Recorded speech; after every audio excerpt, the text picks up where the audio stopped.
also noticed something else tonight. Yeah, you're right. As primetime provocateur, we're going to change tack a little bit here, because earlier tonight, Keir Starmer, during his interview, his leadership interview, used a very similar line. You might have heard this line a few times before, but it didn't quite go the way you'd expect. So take a look at this. This is earlier today.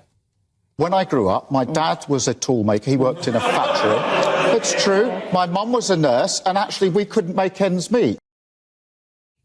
Goodness me, that was an audience reaction there earlier today. Yeah. Laughing at Keir Starmer. Yeah, it didn't go so well. As I say, this is a line, the reason they're laughing is because this line is used repeatedly over and over, and he must have, until he's blue in the face. In fact, to prove the point, I think we've got a little montage here to show you just how many times this line has been used and why he's being derided for it. Take a look at this.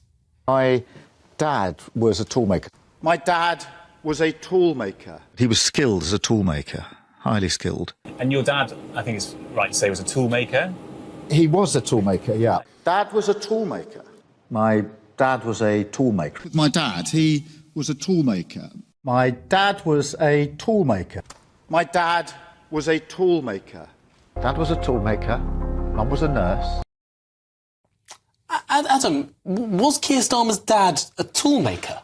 I think we need some clarity on that issue. We need to speak to the Labour Party and make sure we understand that clearly. No, the reality is, I don't think he can get away with saying this line again. It's just, it's been driven into the ground, and it just goes to show that he struggles with this sort of thing. He's very rehearsed, he's very robotic, and he's finally been caught out on that one. If he was against anyone other than Rishi Sunak, perhaps we'd be talking about the Labour gaffes in this election. Perhaps it would seem a bit Theresa May-like, a bit robotic, a bit stilted in the way that it comes across. But I suppose his great benefit here is he's up against a government that's been in power for a long time, a global economy that's hit the rocks in the wake of a war and a pandemic.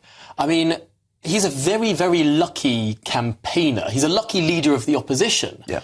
But for all of the reasons why he's a lucky leader of the opposition, he might be an unlucky prime minister. Yeah, his support is broad but shallow, as many have said already. But you can tell just by looking at the polling, on his personal polling. He personally is not a particularly popular politician. Yeah, the Labour Party, as we've already discussed this evening, are miles ahead than over the Conservatives. But him personally, he may struggle once he's in to control the party. No, really, really interesting stuff. I noticed in the most recent YouGov poll that showed that 20-point lead, as it has been, that 20-point lead for month after month after month. That lead comes about from a very low Conservative figure.